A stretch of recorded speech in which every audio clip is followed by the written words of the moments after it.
On va voir maintenant quelques propriétés sur les familles de parties, soit AI, une famille de parties d'un ensemble E. Le complémentaire de la réunion des AI pour I appartenant à I, c'est l'intersection des AI bar. C'est-à-dire que le complémentaire de la réunion, c'est l'intersection des complémentaires. Et pour l'intersection, c'est analogue, on va dire que le complémentaire de l'intersection des AI, c'est la réunion du complémentaire des AI. C'est ce qu'on appelle la loi de Morgan. C'est la généralisation de ce qu'on a déjà vu pour deux parties.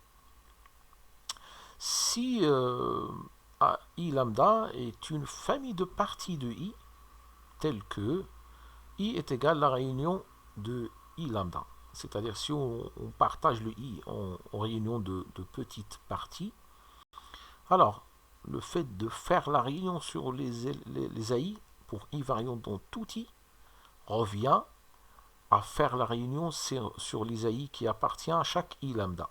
C'est-à-dire c'est une réunion de réunion. C'est ce qu'on peut dire l'associativité de la réunion. Donc voilà, on fait la réunion sur les I lambda et puis on fait la réunion sur toutes ces réunions-là.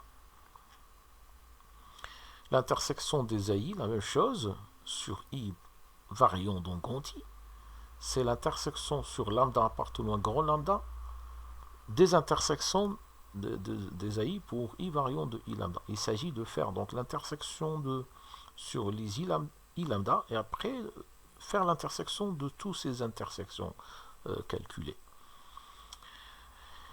Troisième propriété, si B est une partie de E, alors l'intersection des AI, tout ça union B, c'est l'intersection des AI union B. C'est ce qu'on peut dire la distributivité de la réunion par rapport à l'intersection. La réunion ici peut entrer à l'intérieur pour avoir l'intersection des AI union B. Si vous avez la même chose si vous inversez, si vous prenez la réunion des AI, tout ça intersection avec B, intersection avec B peut être distribué sur les AI en écrivant que c'est la réunion sur I appartenant à I de AI inter B. On généralise ceci pour plusieurs parties. En prenant ici une réunion bien intersection de BJ, on prend une autre famille de parties de E. Alors on peut dire que l'intersection des AI union l'intersection des BJ, c'est exactement l'intersection sur tous les couples possibles I croix G de AI union BJ. La réunion des AI inter la réunion des BJ, c'est aussi la réunion sur toutes les intersections possibles. Voilà, c'est tout simplement une généralisation. On va appliquer ça deux fois. On va appliquer ces formules-là deux fois. En prenant que B, c'est cette intersection-là, on va la distribuer. Et après, ce que vous aurez à l'intérieur, on va distribuer AI sur les BJ. La même chose ici. Par exemple, si on prend la réunion sur les n qui appartient à une étoile de 1 plus 1 sur n, virgule plus l'infini, on peut passer au complémentaire dont 0 plus l'infini. Le bar qu'on a mis ici, c'est en fait le complémentaire dont 0 plus l'infini, parce que vous voyez, on n'a pas pris la partie gauche des réels négatifs. Très bien. Et donc, dans R+, le complémentaire de ça, c'est ce qu'on a écrit ici. 0, 1, plus 1 sur n. Voilà. Il est indiqué ici, c'est qu'on part de complémentaire dans R+, et pas dans R. Très bien. Et ça, c'est égal, d'après la loi de Morgan, c'est le complémentaire de l'intersection de ces intervalles-là. Et on sait que l'intersection de ces intervalles-là, c'est déjà calculé dans un exemple antérieur. C'est égal à l'intervalle fermé 0,1. Donc c'est le complémentaire de cet intervalle-là. Ce qui est égal, toujours on part du complémentaire dans R+, c'est l'intervalle 1 plus l'infini. L'intersection pour n variant dans n étoiles, des intervalles moins 1 à la puissance n, virgule 3 plus moins 1 à la puissance n sur n.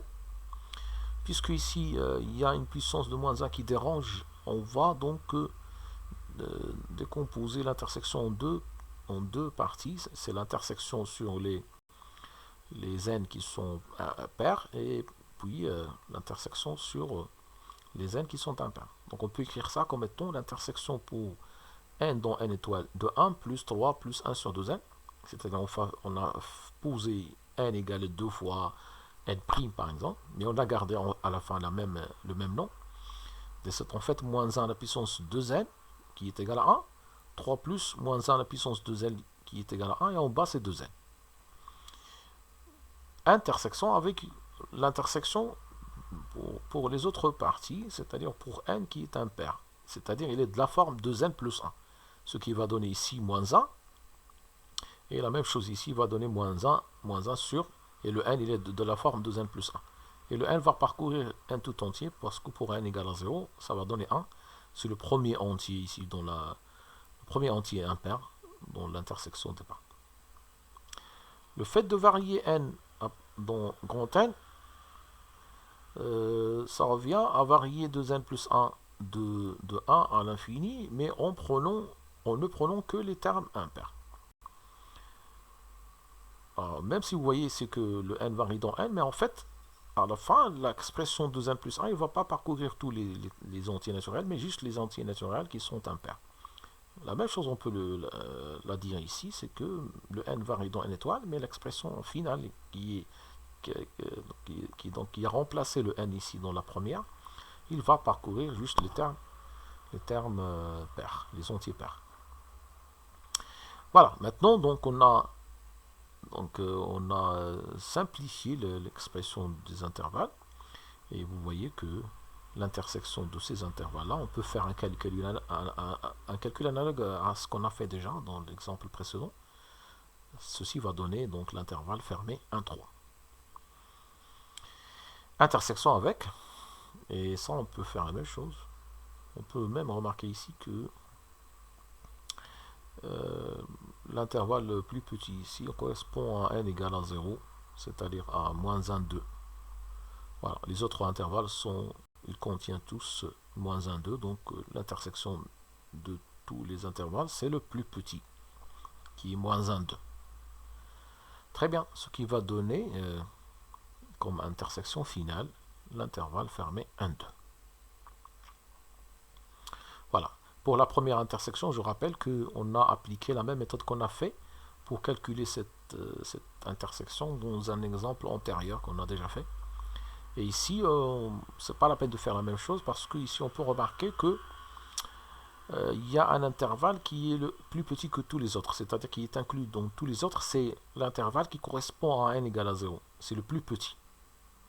D'accord? C'est l'intervalle moins 1, 2. Et les autres contiennent cet intervalle. Donc si vous parlez de l'intersection, vous allez prendre nécessairement l'intervalle le plus petit. Ce qui donne moins 1, 2 et après l'intersection.